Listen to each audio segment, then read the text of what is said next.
Thank you, Animal. Thank you, Boo, for Back Alley Band. We are going to introduce ourselves in a moment, but I would like to just give a round of applause for the percussionists of Black Alley Band for just giving us the most important voice of this evening.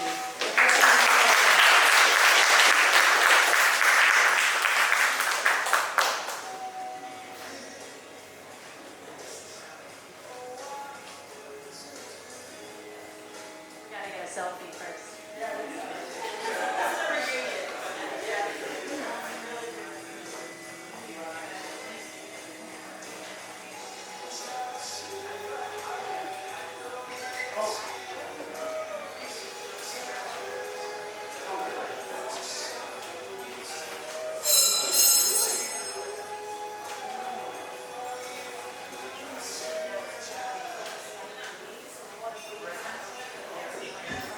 Hello? You guys hear me? Good? You hear me? Hi, everybody. Don't you guys just want to get up and dance now? Yeah. Well, my name is Amani Kabasa. I will be moderating this panel, and I am a Howard University second-year PhD student. And thank you. I'm in the Communication Culture and Media Studies program at Howard. And I am joined by our lovely panelists. So I'm going to start with Cam Post, who is a cultural architect. As creative director and chief dot connector for Black Alley Band, Cam has leveraged the popularity of the band's music and brand to launch a series of community service and advocacy efforts.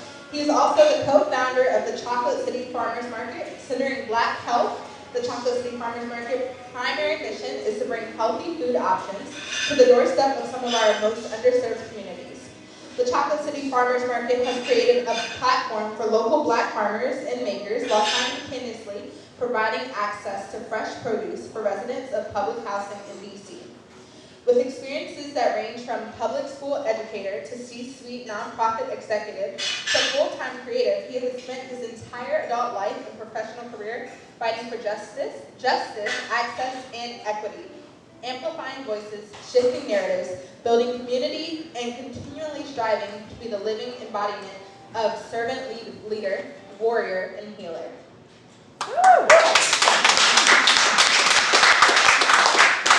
Up Next, we have Dr. Natalie Hopkinson, who's an associate professor of media, democracy, and society at American University. She's the author of the acclaimed books Gogo Live and A Mouth is Always Muzzled. Dr. Hopkinson is a journalist who has contributed to the New York Times and has been on staff at the Washington Post, The Root, and Huffington Post. She serves on the DC Commissions of the Art and Humanities and is the co-founder of Don't Mute DC Music and Cultural Movement.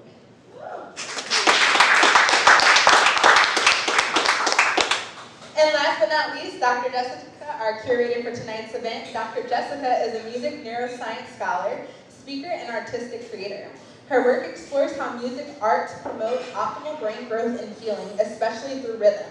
In her partnerships with organizations in the arts, education, and healthcare through Growing Brains, she provides an integrative framework based in evidence from brain science and wisdom from the arts and healing. Dr. Jessica is the creator of the children's musical production, Finding Rhythm, A Journey Through the Musical Brain, covered by NBC4, DCS, and dubbed the most DC thing by WUSA 9 News. Finding Rhythm tells the story of the biological origins of the human rhythm and teaches children how the rhythm grows in the brain and helps them find their source of their individual power and their connection with their community. Finding Rhythms hits the stage for its world premiere this fall at the Kennedy Center. Thank you, Dr.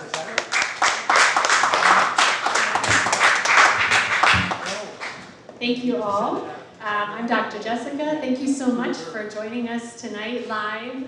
I'm also really happy to have this opportunity with the support of Humanities DC to not only present the incredible music that you just heard and these incredible thinkers in conversation tonight, but also thank you for the support in allowing us to record this event so that we can continue to share it, because many, many people will be very, very happy to be able to listen to these amazing thinkers. I just wanted to very, very briefly just say why I asked the Humanities DC to support this event and why I wanted to curate this evening for us. So I care a lot about rhythm. I care a lot about rhythm and the role that it plays in our lives, in the development of children throughout their lives, and what it means to our health, our brains, our community, our cooperation, crossing borders, collaboration. And I'm very blessed to be living and working in Washington, D.C., which I'm not native to. I'm native of Philadelphia. And to have come to meet Dr. Natalie Hopkinson through a mutual friend, someone who is very, very important to us both, as well as Cam Poles, both of whom have been dedicating their careers to supporting the music and culture of DC and explaining tirelessly why it is so important that we do that collectively, no matter where we're coming from. And so I really hope that tonight we're going to be asking questions with the help of our moderator, Monica Bassa. We're going to be diving into questions about why DC's rhythms, why the rhythms of Gogo are so special, the history that they've had, why so many people love them, why some people don't know about them yet, right? There's a lot to talk about there. What we need to be thinking of in terms of music in the schools and music and healing and community. But I wanted to start with a very, very brief question, more like a question that evokes a brief answer, because I want everyone who's here with us to just get an idea of where each of us is coming from, in case this is the first time you're meeting some of us. So I will go ahead and ask the first question, and then Imani will dive into the really deep questions. But I decided on a whim, after we all spoke a few days ago, to ask each one of us to say, in 10 words or less, and Cam will do it in 9, in 10 words or less, what is the single most important thing to you about go-go music? So let me start with Dr. Hopkinson. In 10 words or less, we're counting. What is the single most important thing to you? Then we elaborate. The single most important, so that doesn't count toward the No. repeating factor, okay. The single most important thing about Gogo is that Gogo represents the art and tradition they believe that we lost.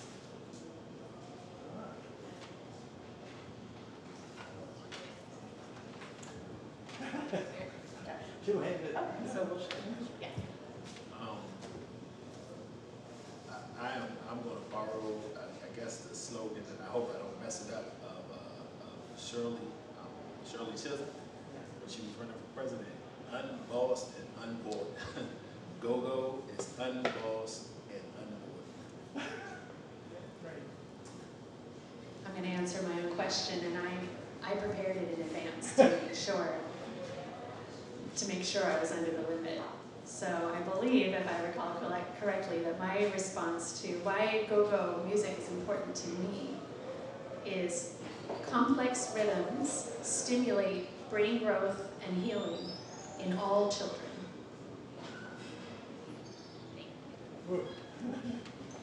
Those are some good answers. So thank you all. We know that go-go carries a rich history and culture in the DMV and a rich musical rhythmic structure. Why is that so important? And who should it matter to? Yeah, let's start with you. It should matter to everyone who is concerned with, organic and authentic culture being able to thrive in a increasingly difficult world, and sort of maintain. Like, it's becoming more and more difficult to not have your ideas and your thoughts almost managed by media and consumers, psychology. Like, people are making products that range from the vehicles you drive to the phones you use, the clothes you wear, and they are not investing anything. No one is investing more than they do in marketing, right? So it doesn't even matter the product that they sell. It matters how they market it to you, how they are working to control your emotions and your mind. And so, go-go is, in my mind, is the antithesis to that. It is, it is so organic. It's a different, I've been going to the go-go for more years than I care to share. And it is a different experience every single time. Every single time you are going to see what you just saw here, like they just created that anew. I have been in the band with them for over 10 years, and that's the first time I saw Danny do that thing on the stage. So,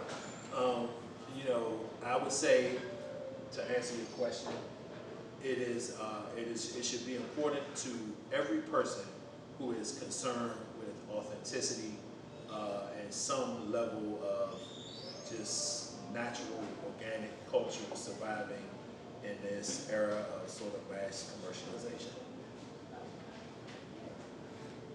Yeah, I just want to build on that. I was at the National Folk Festival this weekend in Salisbury, Maryland, and it was wonderful, but driving around, I could not find one local restaurant. Everything was a chain. I was like, am I in Orlando? Like, what is happening here? And that's what I really love about go-go. It breaks all the rules. Like, usually cultural movements, they either take off, like say hip-hop did, or maybe they die, sort of like disco. Go-go has just done this other thing, which is just done like this, and it's just been hanging there. And it's so real. It's so, it's so unique. It's so much part of our landscape, the cultural landscape in this area. It's like the trees and the grass, and it's this beautiful thing. And then, as we were talking about earlier, it's the perfect thing for a movement because it makes you move, and then it makes you move in sync, and so it's like, it works as a metaphor on so many different levels about the strength of Black culture, the resilience of Black culture. These are things, we shouldn't be here. For all the things that we've gone through as a people, globally, how are we still here? How are we still surviving and thriving? And to me, Gogo is one of the embodiments of that. It is so precious. Not DC natives, I always talk about you DC natives because you don't appreciate it. You don't realize it, you take it for granted. Most cities don't have this, right? It's like DC and maybe New Orleans. Those are the two cities that have live, authentic, thriving, self-sufficient, self-sustaining. You don't need some big corporation to come in directing it, as you're talking about. There are very few places that have that, and DC is one of them, and aren't we lucky to have it?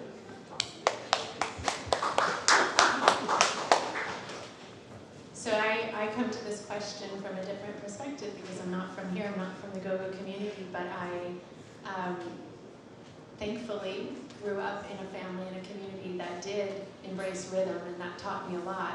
And I've been moving since before I can remember. And you know, when Natalie, when you talk about how Gogo rhythms move us and connect us, that's actually a huge part of my focus as a researcher on music in the brain, which is that, you know, if I were I want to paint a picture for you, so maybe you can take it home with you and, you know, keep it there. There's not a music area of the brain. There is a widespread system of multiple circuitries that are operating in concert, right, together, that are responsible for processing all of the different aspects of musical sound that we hear, and the movement when we move our bodies, and the connection when we do it together and touch each other's skin and dance together and sing and drum and actually connect as a community. And there's one special circuit in the human brain that is just dedicated to rhythm, right? And that's the circuit that I study. I'm very focused on that. There's unlimited aspects of the musical brain to study, right? Like emotion and harmony and melody, and you know, different structures, different styles, different cultures. But I'm obsessed with rhythm. So there is a whole system of brain regions that work together that are especially dedicated to rhythm. Our brain evolved for musical rhythm. The human brain evolved over hundreds of thousands of years for musical rhythm. We can measure that in a newborn child. So we're born ready for rhythm. Actually, I prefer to say we're born hungry for it. And what that means is that children need it, right? How do we know that? Just watch a baby when the music comes on, right? Watch a baby respond when their mother or father or carer begins singing or rocking them, right? Watch a toddler who's just getting up and cruising and the beat comes on, right? Go into a family of the Gogo community when this conga drum sets are playing and watch the children, right?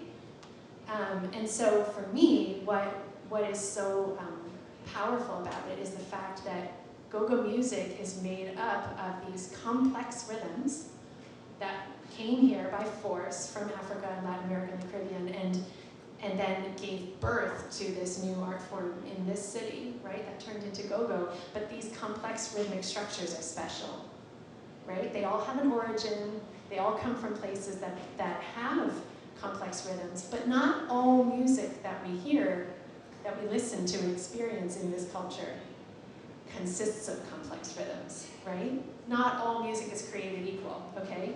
And so I'm not just putting Gogo on a pedestal, although I know we talked about how it's a little hard not to do that sometimes. But what I mean is that it's very important to understand that a musical system like Gogo is made up of very complex rhythmic structures, and that structure plays a role in brain development throughout the lifespan.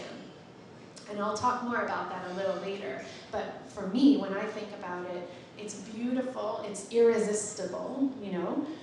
Even coming into DC as an outsider, you cannot stop yourself from moving. But I also think that this should be of interest and of concern to anyone who cares about what the developing brain needs and what we need to, develop our cognitive and academic capacities to the maximum potential, as well as sustain us as a community through connection and into our aging years. Thank you all for sharing. So there's a renewed and recurring trend of bias and violence against go-go music and the go-go community. What is this about, and why is it happening? Dr. Hopkinson, can you start? Yes. So many of you might have heard about the shooting that took place not too far from here. It was the same weekend as Something in the Water, but it was a Mochella gathering on U Street, and somebody lost their life, a teenager, 15-year-old, lost their life, and which is just always a tragedy. Anytime somebody loses their life, you should pause and reflect. Unfortunately, a recurring pattern in the 40 years that Gogo has been in DC is that when these tragedies, if they happen anywhere near one of these drums, somehow the drummer is implicated, right? And so the music has been criminalized. And so the reaction is always, well, the way that you end violence is the way that you have to stop the music. And what was been so amazing about Don't You DC, when I first did my book, people were somewhat tolerant because, and that was 10 years ago, people were somewhat tolerant because Chuck Brown had just passed and there was like a lot of feelings about Chuck. And so I kind of skated that way. But one of the questions I always got in every single one of these talks that I gave was about the links between Gogo and violence. And it really wasn't until Don't You DC movement started in 2019, which was just down the street from here, when you have thousands of people taken to the streets to defend go-go music, that was sort of the biggest narrative change that it made my head spin, right? Like, the first question that stopped being the first question that people asked. And we were invited in places like the Kennedy Center and the African American Museum and the new shiny places that DC has now. And it was really a beautiful thing. But once that shooting happened at Mochella, what I've seen is almost a complete 180 turn, and we're right back to it again. And so I want to name it. I want to talk about it. I want to say it out loud. It's always the elephant in the room. We have a violence problem. We have an addiction problem. We have all sorts of problems in our society. But I assure you that those conga players, those percussionists, had nothing to do with it. And I need everybody to keep Gogo's name out their mouth when they talk about violence. And so we have to be ready to deal with that association, because I don't want to go back. I like being able to come with live Gogo everywhere I go. I don't want to go back to the time when, Gogo was criminalized. At one point before Don't You DC happened, and before we were able to, and Cam was right there on the front lines of that, get Gogo made the official music. Gogo was actually criminalized under DC law. Teenagers were not allowed to go. There was a curfew law that only applied to Gogo venues, did not apply to any other art form in DC. And it was still on the books until 2020, right? And so when these things happen, it just makes me afraid that we're doing some backsliding. And I'm glad that we're just, I'm glad to have the opportunity to just put it out there and let's talk about it. And, let's sort of don't slide back into that thinking. Gogo is the solution, it's not the problem. Yeah, I would just agree with everything that Dr. Natalie said. Music does have the power to evoke certain emotion, right?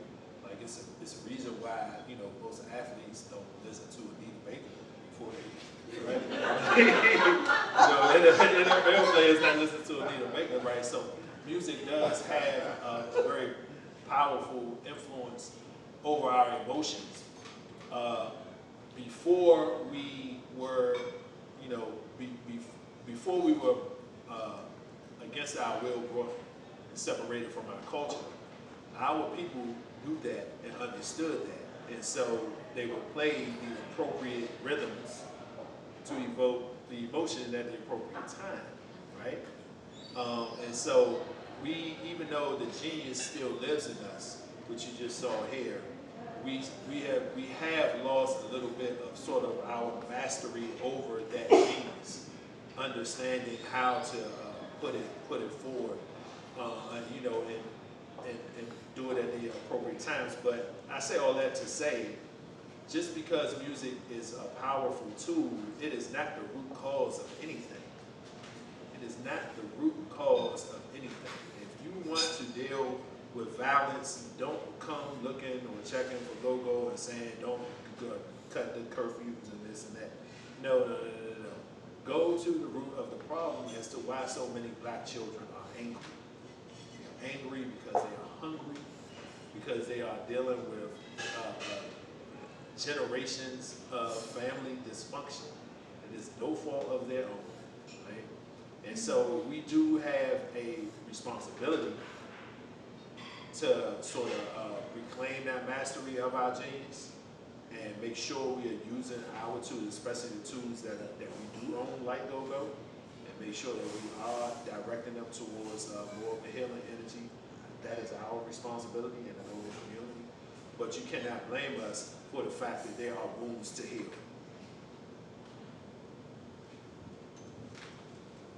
I'm listening to you two right now, and I can't help think of you know, moments at major sports events like soccer, football, where there's a stampede and there's a mob violence. Nobody blames the team's anthem, right? I mean, there's many, many examples of what can happen to sort of result in violence, and this is a very unique, certainly not the only, but this is a unique example of how blame can be placed in the wrong, you know, on the wrong shoulders. When we were in conversation prior to this event tonight, listening to Natalie and Cam, I kept hearing in my mind this idea that, you know, listening to what you're saying, because I've had to learn this from you, right? I'm not coming at this from the inside, but I kept thinking it's as if Gogo is treated as a disease, when in fact it's the medicine, right? And so the issue that you all are bringing up is, what is the disease, right? And how can we name it? When you say, Cam, when you talk about these sort of traditions of the drums, of the rhythms that go back centuries and that cross oceans, and the genius and the wisdom that is contained in them,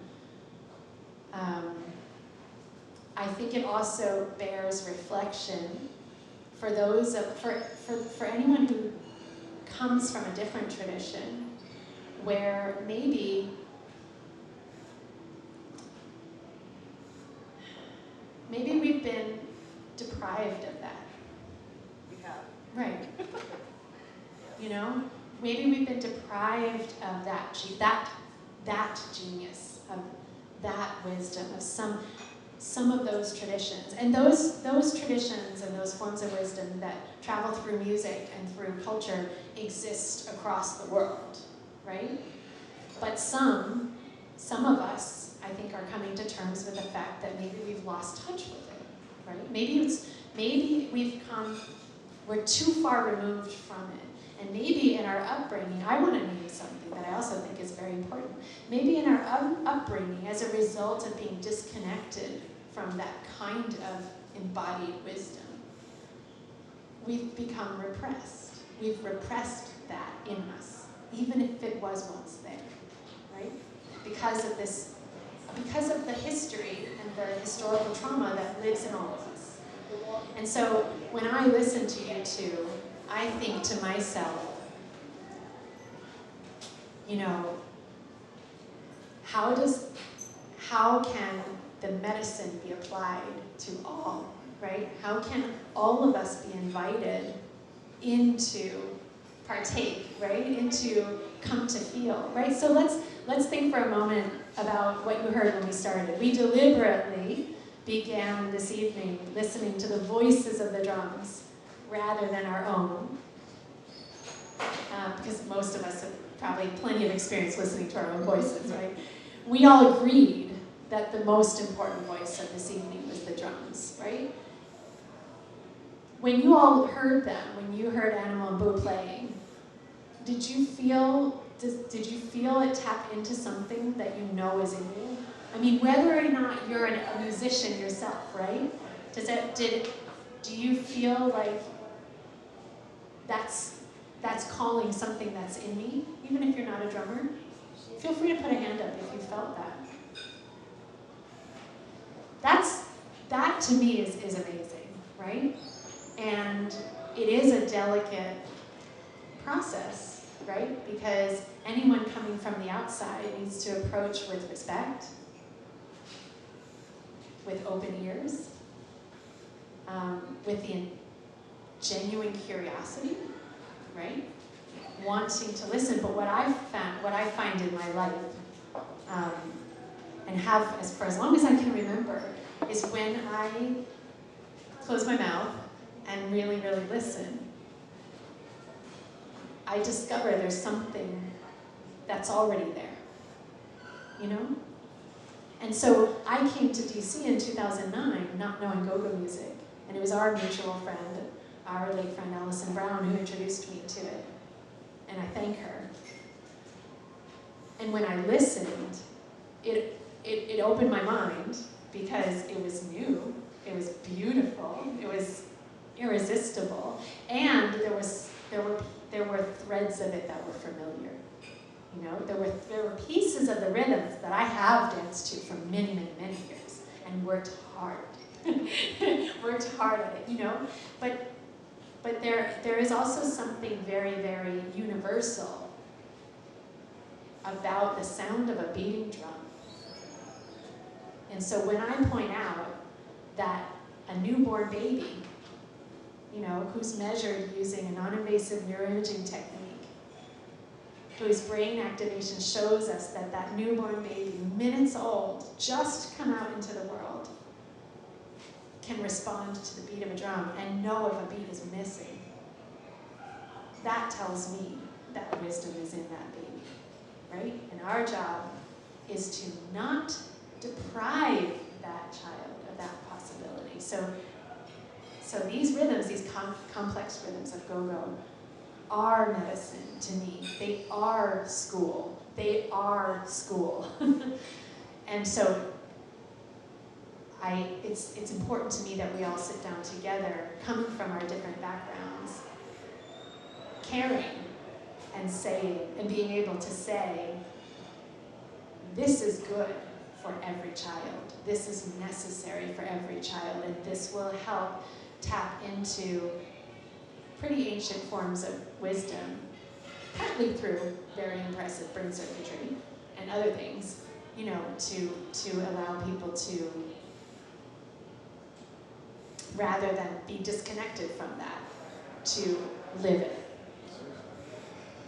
Thank you all. So we've heard go-go is not the disease, go-go is not the problem, yet it is the medicine, and there is healing power in go-go. So why is the power of go-go so needed for individual and community? Cam, start with you. It's needed, again, I will go back to one of the first things I said. It's needed because it is from us. It's you know, it is, we have the power to sort of, we have the power to, and we are in the position where we absolutely need to heal ourselves, right? Somebody said earlier, call the thing what it is. We have to stop acting like the disparities in health and all of the things that we talk about, the racism, the equity, the black kids underperforming. So we have to stop acting like why is that happening? Like, no, the system is not broken. At some point, we have to say the system is working exactly how it was defined. We have to, I told this to Dr. Natalie Hopkinson one time we were together, and you know, we got to just heed all those words. The master's tools will never dismantle the master's house. We just have to come to terms with that and understand that our healing is our responsibility. It will come from our wisdom, our genius, our methods, our tools that we build, and it will not come from the very, what interest does the system that profits from us in this position have in creating tools to get us out of this position, right?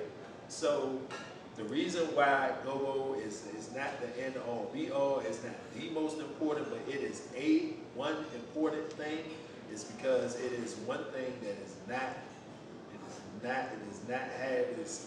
it's not just sort of sullied by being so institutionalized and incorporated into these systems that already work to oppress us.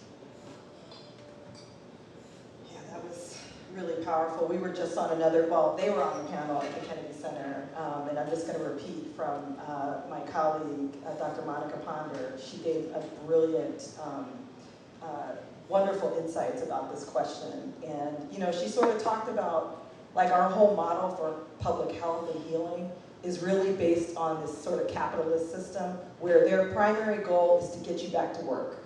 They don't want to heal you. They want to give you a pill and get you back to work. And that's what our public health systems, you know, they're sort of in that model.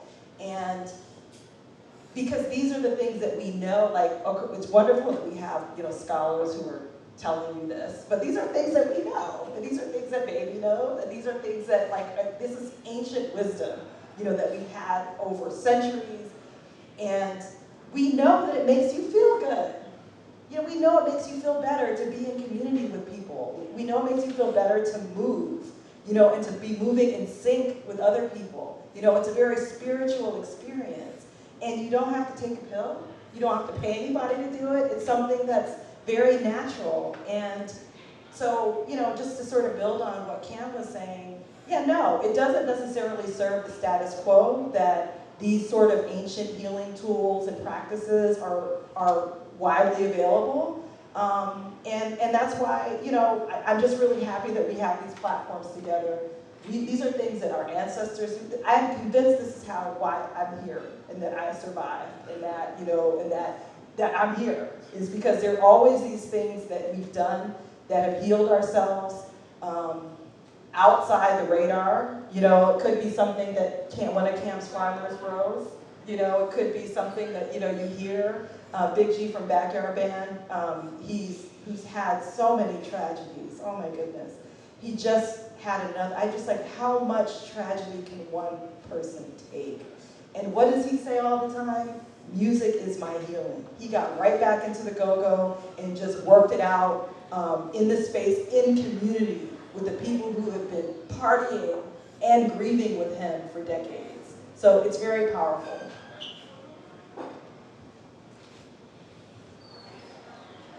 Big G just lost a son a week or two ago. Yeah.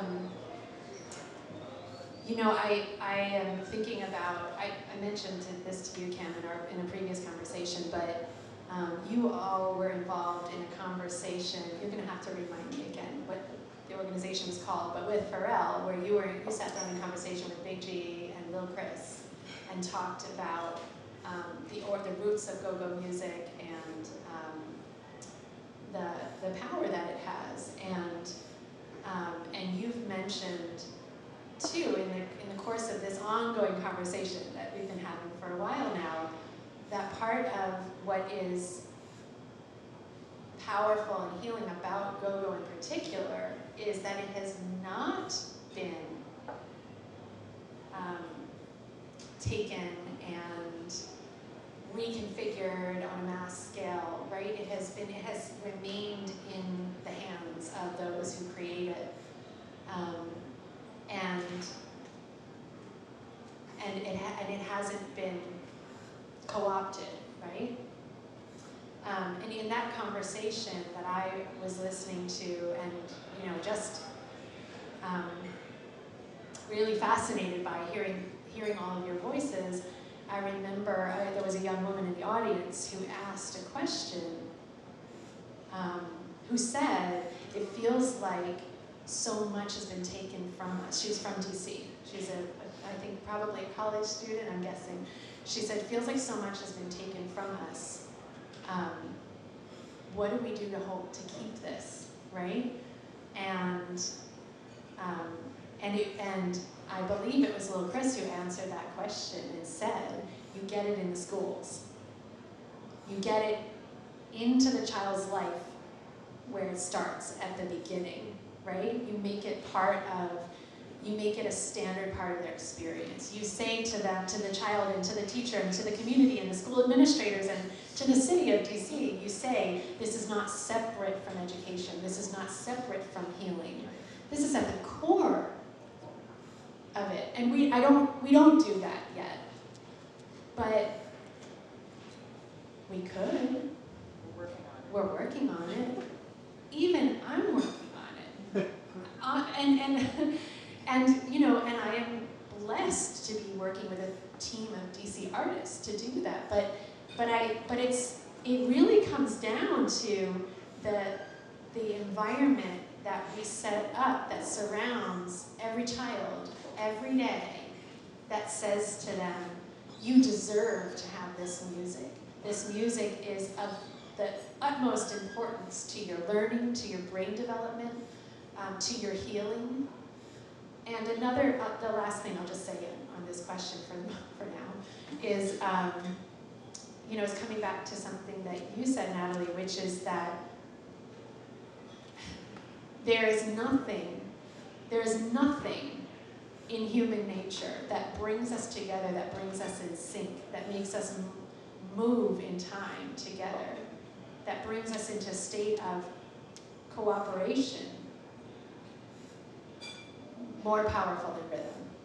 I mean, that is, I've been studying this for 20-something years, and that's the bottom line for me, is that the reason we have music generally and rhythm specifically as a species is because it brings us together in time to that beat, and it brings us together in affect, right? We can share an emotional state. We can look into each other's eyes and know each other, even if we don't know each other. And when we're moving together in time to that rhythm, I want to be clear too when I'm talking about. I don't just mean listening, although listening is incredibly important. I mean actively making. So you mentioned, it feels as though our hearts are joined, right? Or as though they're beating together. They are. So this is a principle called neurovisceral integration. And what we know from many studies about music in the brain and the physiology of the body is that when we make music together in time, our heart rates synchronize, our respiration patterns regulate through the rhythm of the music, and we begin to synchronize through our hearts. We also begin to show measurable patterns of synchronized firing in particular bundles of neurons in the brain. So this isn't just figurative, it's not just poetry. We have a physiology, right? We have a physiology that operates by these principles. And it makes no sense whatsoever to push back against the principles of physiology of the human being, right? Just like you all, I know you all think about this, just like it makes no sense to ask 3-year-old preschool children who are sitting in their classroom to sit still, right, at individual desks. And I've heard this from some of my colleagues who are experts in this, who've been working on this for decades and decades, to sit still and sometimes with their hands together on their desk, right, and to follow directions. 3-year-old children. Now, think for a moment about the physiology of a 3-year-old body. What does a 3-year-old body need to be doing? It needs to be doing, right, in a nutshell. So it makes no sense at all to push against what we know about the physiology of the human brain and body, and yet we do.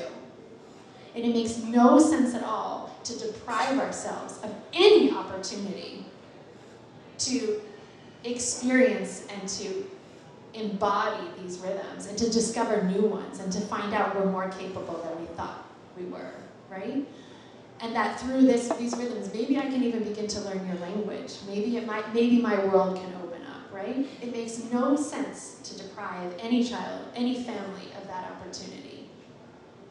And it makes no sense from what we know from a science perspective about the impact of music on learning, on cognitive development throughout the lifespan, from the earliest moments, as I mentioned, into older age. So for example, there's a lot of research that's come out in the last 5 to 10 years that shows with beautiful neuroimaging. I wish I had a PowerPoint that I could show you, but that was not what tonight was for. But there's a lot of evidence that shows us precisely how making music early in life and throughout the lifespan will actually lead to better cognitive functioning in our older years, better hearing in our older years. And that's true for people who made music as children and maybe didn't even continue. So think about how these guys, how their brains are going to be, you know, in a few decades. Well, they've got a lot. Boo has a lot of decades. He's young. But you know what I mean? That it makes all the sense in the world to dive into this, like head first, not only because of the beauty of the culture and the traditions and the spiritual traditions behind it and everything that goes in, that becomes a part of, as you said, Cam, people building their sense of identity, right? Knowing who they are in the world. But it also just works for the things that we need, you know? So thank you all. Dr. Jessica, you mentioned education, and you all actually kind of touched on education a little bit. And I think about the schools, and I'm fortunate enough to live in Howard County, and I know that my child will have a music education program, but I am 15 minutes away from Baltimore City, and I'm about 30 to 45 minutes away from DC, and I know that taking money out of music is the first thing that schools cut when they are looking for ways to save money. And so we know that Gogo music is a powerful education tool. How do we get it in schools? How do we make sure it stays, and what does that look like? Dr. Jessica, you want to start? I feel like I just went on about this, but I'll be brief. I think the way I'm coming at this is that, you know, from the science perspective, we've got ample evidence, and we've also discussed together about how, you know, the community of origin of an art form like Gogo doesn't need the science to prove the wisdom they already have. We agree on this. And every approach has its limitations, and science certainly does. And so we're not advocating for scientism here. But what it's useful for, I think, is offering tools that can illustrate how and why, right?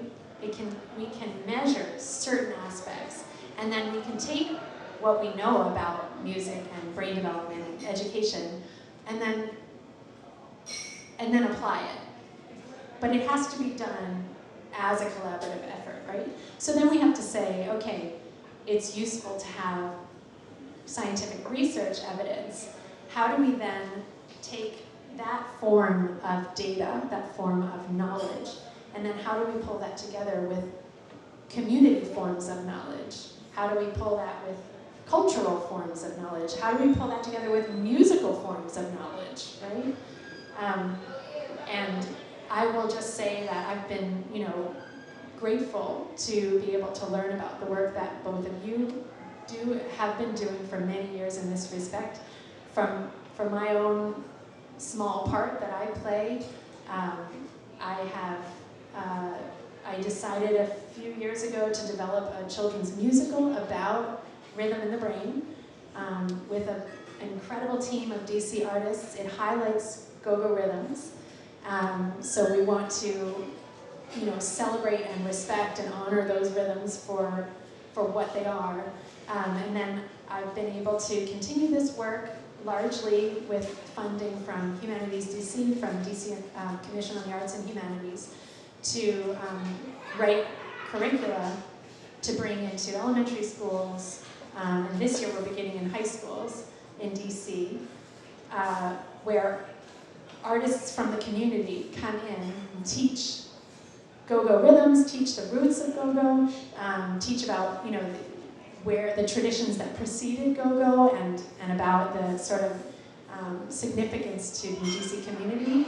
And we combine that with just enough brain science so that the children who are learning these rhythms in their classrooms, like as a part of their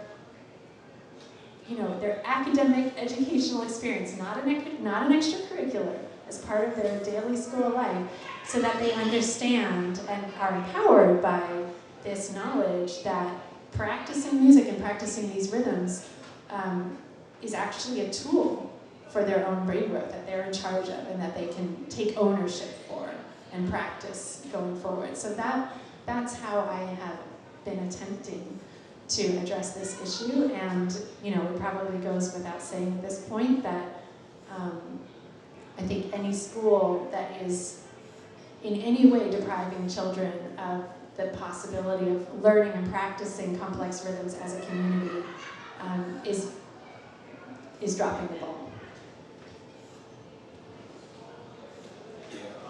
I would say something Dr. Natalie said earlier, DC natives, native Washingtonians, we have, to a large degree, taken go-go for granted. That have not appreciated just the absolute jewel that it is. And I would say, just schools respond to parental pressure, right? And so if we want to get go-go into the schools, well, we can't expect other people to appreciate things that we don't even appreciate ourselves. So if parents of children who live in DC are not clamoring that, saying, yo, we need music, and we need music in general, we need go-go specifically in the schools, then it's going to continue to be the first thing that's cut. So I think that one of the missing ingredients to really getting musicianship, music back into the schools and focus on go-go is just us, and I say this as I have a child, both of them. My son has graduated from DC public charter school. My daughter goes to a DC public charter school now, and I know that parents are not really focused. So me being an active parent, we are never really talking about music in the parent, in the parent meetings, the need for it. So, we do need to do a better job of appreciating and not taking for granted just the absolute precious jewel, precious cultural jewel that we have here in DC and go-go. Yeah, well, I will say that DC natives redeem themselves around WDC because I can't think of another city where you have thousands of people taken to the streets, defending their culture and scaring the mess out of the powers that be. And I'm not just talking about the logo, I'm talking about national. Like they thought it was, some of the images looked like the '68 riots. It really was a really powerful, articulation of like what the stakes are, what it means to the city, and DC really showed up in a way that made me so proud. I'll just say really quickly around the school, I have a soapbox around the schools. The privatization that we talked about, about the McDonaldization of whatever, wait, there's a word for it, there's a great, anyway. The whole standardization, the corporate models that have sort of been imposed on restaurants, they've also been imposed on schools, and it's a real problem in DC. And I'll just say that it makes it very, very difficult to implement any policy.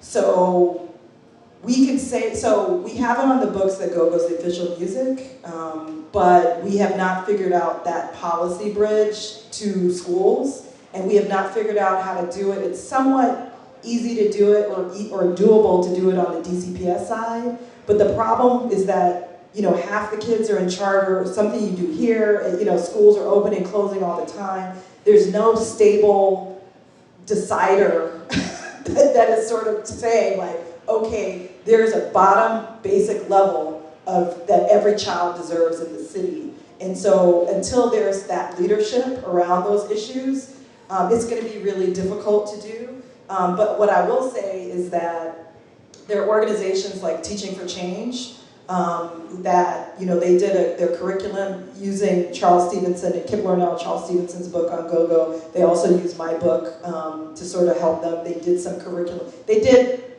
heroic work, right, in getting Gogo musicians into the schools. They need to be, they're sort of the first on the ground. They need to be supported. Jessica's program needs to be supported. And I do have to say, Jessica, it is so helpful. The clarity in which you articulate why this is important, I think, is extremely helpful to making these policy arguments. So, I mean, it's just so clear, right, that you could say, when you can make those sort of arguments, and unfortunately, you know, I'm a humanities person, and I hate spreadsheets and numbers, and I don't like it, but that's how you win these arguments a lot of times, is through quantitative data, science. Unfortunately, they're the only ones that people really listen to. So that's why it actually gives me a lot of hope, you know, that you're doing this sort of research, and, you know, you people, everybody who's here is hearing it, and that, you know, maybe we'll be able to do something that, honestly, places like New Orleans are pretty good at this. You know, and they've also had their systems privatized as well. I mean, we just have to keep working on it, pushing, and it can't just be the people who are up here on the stage. And it really has to be people who are in this room, people who are watching it, people who are, you know, like, it has to be a community collective effort that we have to decide what are our values as a city, what kind of future do we want for our children, what kind of future do we want for the city. And so I think, you know, once we answer those questions, that maybe the pathways become clearer. Thank you, thank you. So as we come closer to our time, we want to know, what's your hope for communities and families with children in DC, and what can our audience do to help us keep the rhythms of Gogo alive? Dr. Hopkinson, would you like to start? Yeah, I was just, actually exactly what I just said. My hope is that, like, it has to be a collective effort. Like, people have to feel the beat. We have to move in sync. You know, we have to be able to appreciate this on a real fundamental level, on a spiritual level. Another thing that I've heard Jessica talk about before in her presentations is just, the thing that's really powerful about music is that it brings you into your body, right? And so, you know, as a society, we're increasingly disconnected from our actual bodies. And, you know, we're in these phones, we're living in our head, we're living virtually. And, you know, I think that I just have to hope that embracing these traditions and sort of planting the seeds for the future, you know, what is the next generation of Gogo going to sound like? How is it going to evolve? You know, those seeds that we plant, like, I just have to believe that that things are going to continue to evolve, things are going to get better, but I know that I'm not the one who's going to be making that decision. It's going to be us collectively as a society, what we decide, what we want. I would say my hope, what I would like to see, I would just like to see the music take hold of our children the way that it took hold of me and my, you know, being my people around the way when I was growing up. I mean, it just had a hold on us. You know, we could not wait to just go down to Metro Center and get the latest PA tape, and right, it just had such a hold on us. And so I would just like to see, I think one of the important things, you know, Dr. Natalie just touched on it, the next generation, the next iteration of the culture, like things that stagnate die, you know, and so we gotta keep moving, we gotta keep moving. So when I was coming into my home, I was going to see backyard and overheads, man, that noise, I can't, Chuck, Essence, move, you know, and this battle, you know, this battle going on, and now I got the gray hair, and you know, I personally like bounce beat, but I know a lot of my friends that are my age are like, bro, what is bounce beat? I love it, you know, I love it, and the reason why I love it is because it is the signal that I needed to say, yo, it's going to keep, at least it's going for another generation. We are not the last ones, right? And so I just want the bounce beat and what we do with Black Alley and what, you know, the OGs, Backyard and Essence, EU are still doing, Belladonna.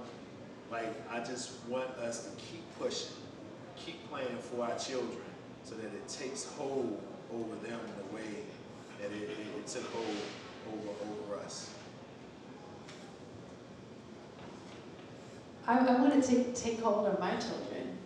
You know, I have 2 children that are born here. They're young, they're 6 and 12, and I am so happy that when go-go music comes on, they recognize it, right? Like I didn't before I came here.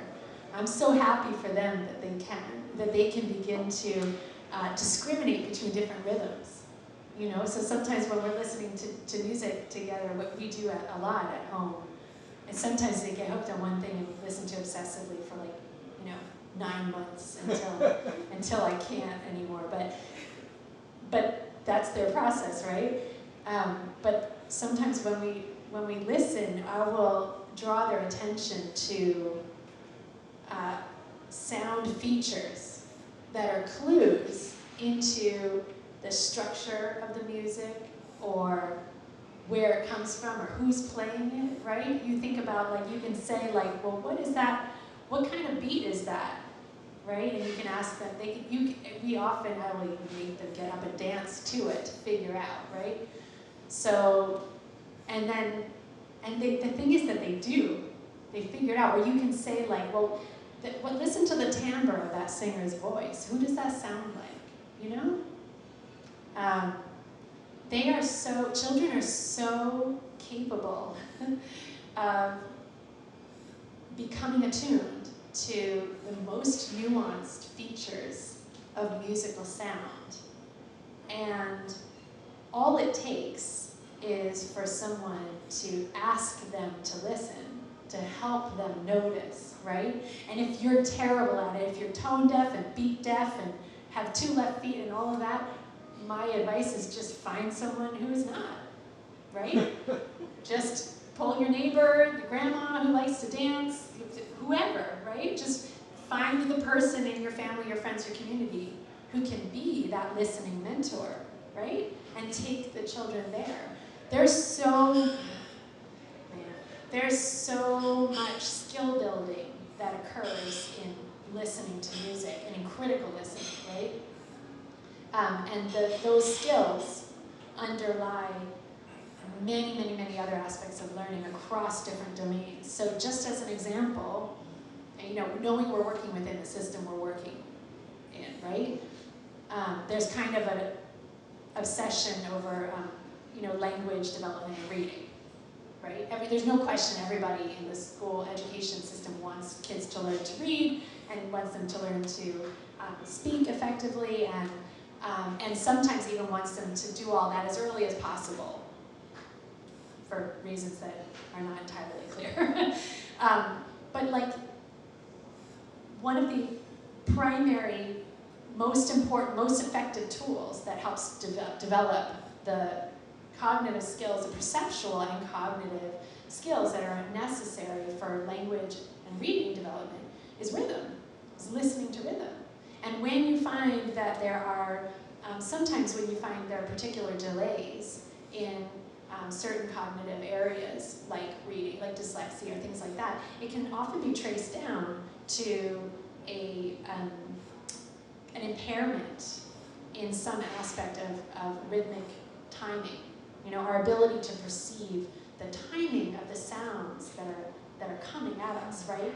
So as I'm speaking these words, you are able to listen to me. You don't know what I'm about to say, but you're allowed to listen to me and to segment every word and to decipher it, right? And then listen to the whole and put it together. But if you weren't able to segment every word, you're blocked right from the beginning, right? When we sit down at the piano or play a drum or sing or dance, guess what we're working on? We're working on our brain's basic rhythmic timing. And then that also, as we practice that becomes embodied, right? Like you said. And now I'm able to listen to my own internal rhythmic timing, right? I'm able to then begin to tune in and say, and notice, I'm moving too fast, right? Or I'm speaking too loud, right? Or it starts to work its way into all aspects of self-regulation, or what we would call executive functioning, right? Which underlies everything, everything. So, you know, it seems kind of almost silly sometimes to say, but what I often ask families to do, you know, parents who ask, especially parents say like, I'm not musical, you know, I can't sing, whatever, and you're like, calm down, you know, just do what we've always done, right? Just listen, come back to listening, come back to moving to music, right? Don't sit still and listen. As a family, get up and move while you listen, right? Because it shapes how you hear the sound. And then, and whenever you're inclined, see what you can notice about rhythm, right? Notice when the song, with a very little child, a 2-year-old can start to tell you. You can say, is this song faster or slower than what we just heard, right? Or you can, when you were listening to Boo play the congas, and you know how the different drums have different tones, high and low, right? A toddler can begin to listen to those different tones and decipher. And then they take that forward into their listening and they apply it, right? So this is called sensory refinement. We're refining the ear, and sensory motor integration, we're refining the ear in integration with the full body. And those skills bring us, those are educational skills. And those also, in my mind, those bring us back to healing. Because what we all need in the aspects of healing that we're trying to achieve, and most of us are these days, is becoming reconnected to our bodies, becoming aware of other people's bodies, becoming aware of the judgments that we make towards different bodies, right? And so at the end of the day, I think a lot of the bottom line of what we can be doing is simply listening to music, making music, daring to dance or drum along, right? And just doing that with whatever we have. Thank you all. I know we are pretty close to time. Dr. Jessica, do you have any last words to close us out? Well, I would turn to you two, actually. Would you two like to share any parting words? And of course, we'll also welcome thoughts or questions from the audience. No, I was just saying, maybe the audience. I would like to hear. Would anyone from the audience have a question, any comments, any thoughts? The internal optimist in me wants to believe that we're getting better, right? We're progressing. I'm not naive, but I had the pleasure of going to the Chuck Brown Day a couple weeks ago. That was a cacophony of just spirit. It was spiritual to me. And I was surprised at the audience, to be honest. It was super diverse. I wasn't afraid of any violence. I was more afraid of COVID. Right? So many people. Nice. But Cam, your history, did you ever envision something like that happening with that group? I don't know if you were there, but... No, I mean, absolutely. I mean, it happens, I can say, like, there's so many personal things for me. I can remember the first time, all right, so it's like when you go to the Go-Go, you know, you hold up a towel, or maybe you slide a lead talk a piece of paper with your crew on it, right? And they call out your crew. It's everything. And I can remember the first time Big G called out my name specifically, right? And I tell people at the time, I didn't really understand why it made me feel so proud and so, you know, but as I started to read when I got into college and, you know, just be exposed to so many, you know, great thinkers, like people on this wall right here. You know, African Americans, black people, we have a history of either being unseen or only being seen if we present a certain way, right? So you got Invisible Man and you got We Wear the Mask, right? And when you go to a go-go, you are just yourself and it's you and your crew. And when they call your name, man, you are seen and appreciated and you matter. You matter to these people that are like the stars. Like G is a star to me. Even though that's my peer now and we talk and it's all, he is still a star to me. You know what I'm saying? So I just, when you talk about, man, just the internal experience, and it's not, can I say one thing? No. Almost every time I go to a go-go is that feeling. Hi, my name is Dr. Patrice Holden, and I am just excited to be here. So I know that you specifically talked a lot about rhythm and how it helps with cognitive processing in children. But as fellow community members who work in music and music arts and therapy, what words could you give us for how those same principles help with teenagers, with anxiety, with stress, with impulsivity, and also with the same thing, cognitive development and processing? What can we take away from that when we're taking these things back to our communities? Thank you for that question, and I'll comment and then also would love to hear from the other speakers as well. You know, I think there's a lot of research and a growing body of research that's looking at kind of the healing benefits of music practice, music engagement. And I use those words, I choose those words carefully because sometimes there's a tendency, there's kind of we were talking about kind of brainwashing at the beginning. There's this idea that we have out there that there's a particular kind of music lessons that are beneficial and they're separate from other. So I choose my words to intentionally to indicate that any kind of music making engagement as a community counts, right? Because we're practicing these fundamental skills of sensory refinement, sensory motor integration, and on and on.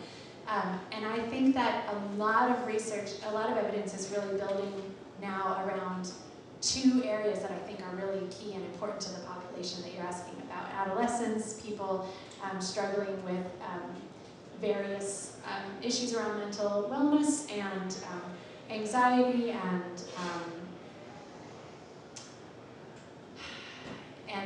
more. One major area of research looks at basically, we can often hear the word mindfulness, but kind of going back to this idea that we're talking about this idea of embodiment, being aware in our own bodies, being able to notice what we're sensing, right?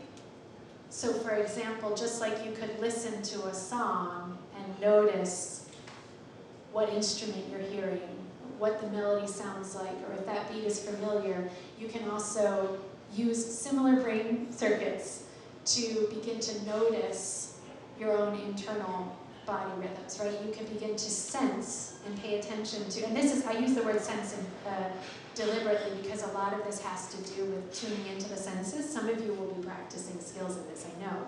So things like noticing your own breath, for example, right? Or activities that bring people into awareness with their sensory experience. For example, things that involve manual work with the hands, so that could be drumming, but that could also be like knitting. Or for children, sometimes it's touching something with a particular texture, you know what I mean?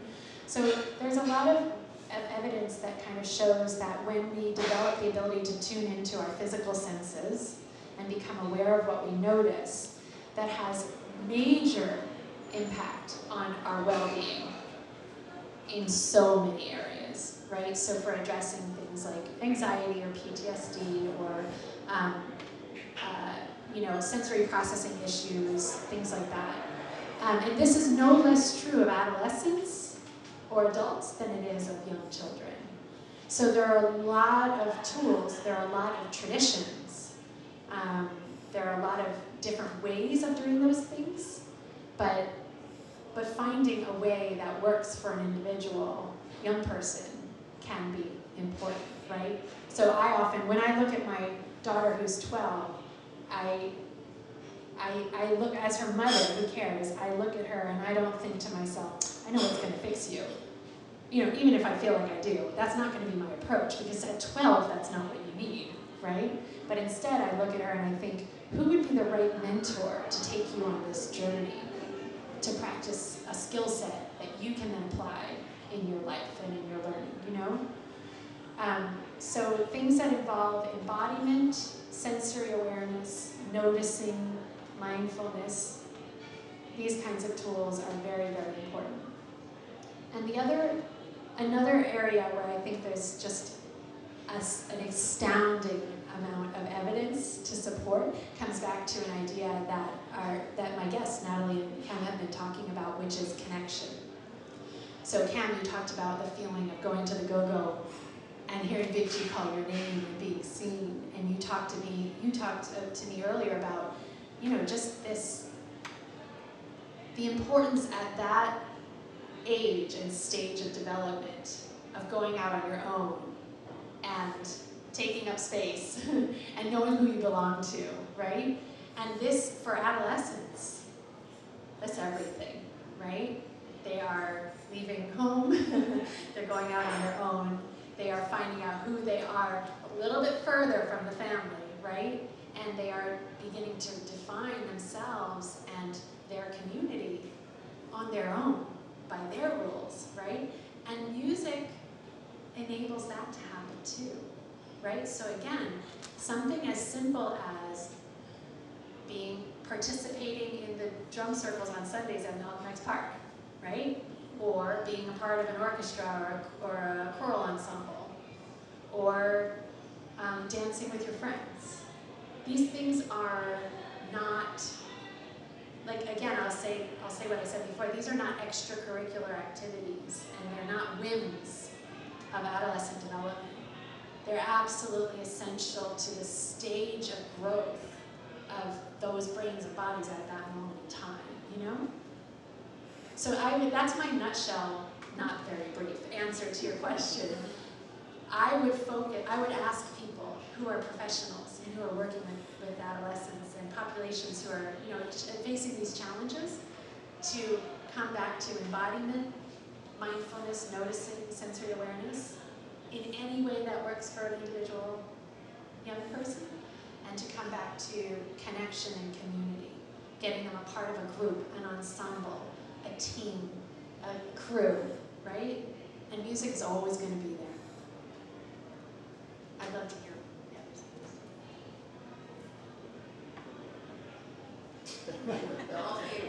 Yeah, I'll just say the only thing that came to mind is that it's so great to have such an evidence-based, like I'm sure she had like 100 citations she could give us, and it makes my nerd heart very happy, when that happens. But part of what a lot of the research that I'm doing is I really am looking at Black and Indigenous knowledge systems, and they are just as legitimate, right? So a lot of the stuff that we learn, like I think about my grandmother, and the wisdom that she embodies and that she passed down, Think about elders. I always stay with older people, like those are my people, because I'm learning, and studying from them. So it doesn't always have to be, it's always helpful, but it doesn't always have to come from that. I mean, I just find having musicians around just makes everything better. I don't know, just add a musician into any situation. And it's just, I don't know, or add an artist, like they're just like magical people. And they think differently, they're divergent thinkers, like they add any sort of system or any project that you're doing, it makes it better. If you have an elder or an artist and you don't need a citation, just stick with that, just lean into that type of wisdom because it's just as valid. Ditto. Ditto. Do you have any other questions or comments? Yeah, actually, I just wanted to say I'm very grateful to be here. For the past 8 years, I've been living in Western Australia, and I came back here to get something to take back with me. I still listen to the old stuff at the high school that I work at, and sometimes the kids walk in, "What are you listening to?" And it makes me feel good to know it's something that I listened to when I was in high school. It helps me get my day started. It helps me to orient myself and make sense out of things when things don't always make sense. I can still use that as a tool, and they're hearing this and becoming familiar with it, and at least aware of it. And it's something that they can use also. So in the continuum, Gogo makes a difference. They're listening to it in Western Australia.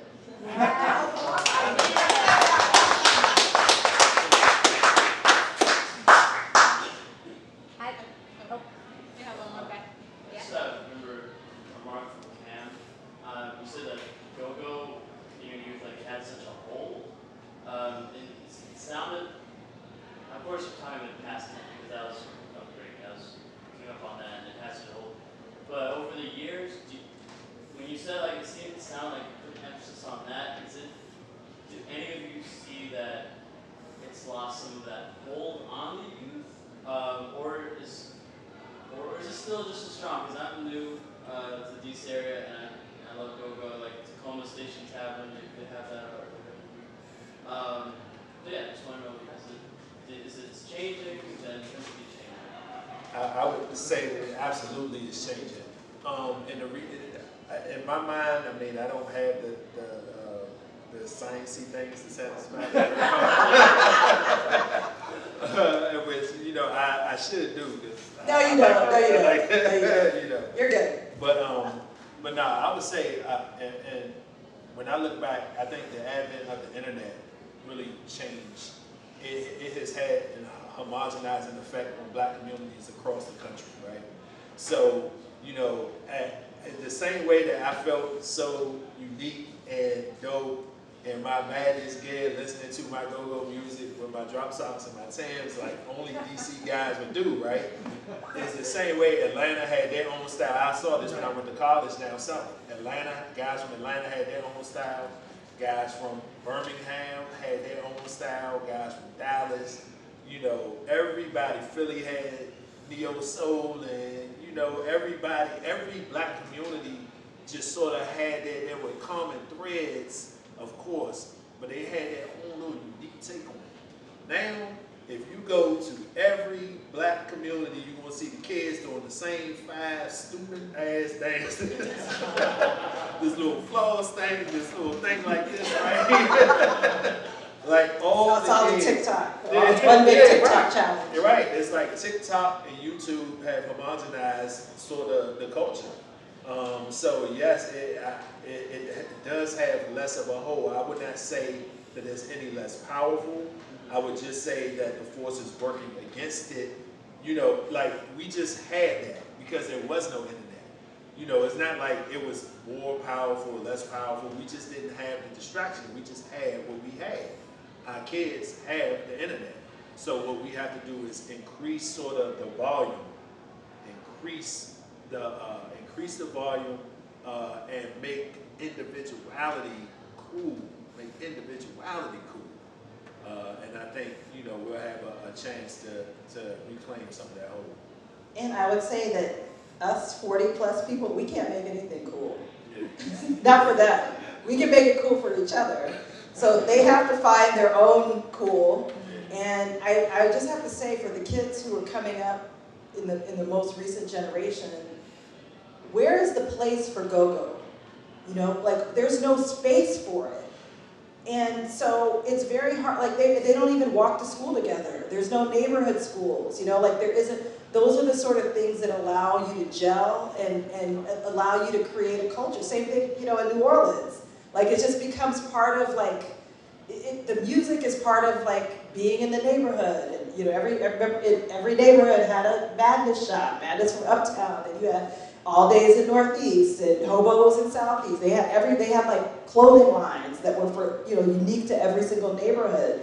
And there, as a city has been changing, there is less of a space for young people to be able to create their own culture. So they've been, you know, they've had to retreat on, you know, they're virtual, you know, like they're living on their phones. We've all been living on our phones since the pandemic. So I think it's difficult, but I think that we need to sort of like make space for them and let them do what they want with it. Give them some instruments, give them some instruction, let them sort of create that magic for themselves. We can't actually do it for them, but what we do have to do is make space for it, insist on it, and give them some money, like pay them, you know, like we used to have like the showmobiles, and you know, like their DCPS has a big part in making go-go possible, because they were sponsoring go-go bands, and it came out of the marching band tradition, and there were a lot of policy priorities that made go-go possible that are no longer with us. So I think some of it is, you know, changing that, and yeah, they're not. And so that's why I feel ways about Mochella, right? What I will say is that my daughter wants to go to Mochella. You know, like Mochella made it cool. And even the little hint of danger, they actually like that, you know? So it's like, and I just have to respect, you know, like I just have to respect that, okay, you know, she thinks WDC is for the old people, right? So she's not necessarily that excited about, you know, the previous generation. But that whole scene and that sort of cultural phenomenon really speaks to her in a very authentic way. And so, you know, I just think we just need to make more room. It doesn't have to be Mochella. It doesn't have to, you know, we just need to make more room, give more resources, make it a priority. Thank you. Do we have time for one more question, or?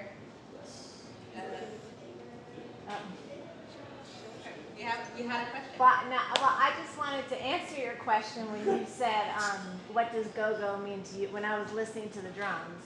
And go-go to me means growing up in DC. I think we're from the same generation. I grew up in DC in the 70s and 80s, and go-go, it was part of my upbringing. Maya, we went to the same school. You probably don't know this, but we used to have go-go's. Which school was it? North Sidwell and yes, like we had go-go's. It was part of our community. 84, I think they found the first contract for a go-go. Yes. So I have this vision of, you know, this throwback to go-go. You know, like you mentioned New Orleans, the second line. When you see people doing the second line, it's white, black, rich, poor. Everyone is together celebrating in this one musical form. And I have that vision for DC because that's how I grew up. And why I've joined forces with Dr. Jessica, I believe if we introduce it to children when they are babies, then it will be in their cells and their souls, and then we can't fight it. So Dr. Jessica and I have created a program called Dancing with Babies, and we are bringing go-go to infants. And I think if we introduce it to children as their brains are forming, DC children, then it will live in our minds and bodies and souls and live on and on. So that's my vision for go-go. Thank you, Ingrid. That's Ingrid Zimmer, who's the Executive Director of Dumbarton Arts and Education and Inspired Child, who's an organization, well, two organizations that have been working for the past 4 decades, right? Bringing arts integration, music, and movement into the very youngest citizens of DC. So we thank you for your work too. Are there any other? I want to add on to something that was just said in response to the question too about what we do for young people now, and I think because I can't help, I'm an old person in my 40s, and I'm not cool to my kids, and I mean even my 6-year-old is like over it, but I do think, I think it's important that I want to say something too that's really important, which is that when you talk about creating spaces and empowering young people to make music and to kind of like be the go-go, right? Create the culture, wherever it's meant to go for this generation. I can't help hearing, and it might be underneath your words, like that has to happen in real life, in contact with each other, right? Like the devices actually have to be put down for that. They'll be useful in some ways for creating and connecting and sharing, but there's a certain amount that actually has to just happen face to face, right, with the devices put down. And I do ask adults, when it comes to that, to be adults and to show our children what that looks like. And it's really hard because we've all been hijacked. We've all been hijacked. But I do ask adults to please, please work hard at it and teach children what it looks like to have the self-control, to make the choice of now I'm on my phone or my device or whatever because it's serving this purpose, and now I'm putting it down because it's time to dance, right? Or to listen, or you know what I mean? Or to connect as a family. And I just think, I want to say that because if they don't see us doing it, it's going to begin, that model is going to begin to erode, and there's some things that our devices will just never do for us. Are there any final thoughts before we conclude? Thank you all so much. Thank you for being here. I want to thank, please put your hands together and help me thank Dr. Natalie Hopkinson, Ken Coles, and Thank you all so much for being here. Have a wonderful evening, and we will continue the discussion. And thank you and get the Humanitini drink if you haven't yet. It's $8. It has pomegranate in it. And thank you again to Humanities DC, really, for sponsoring this and bringing us together. Thank you.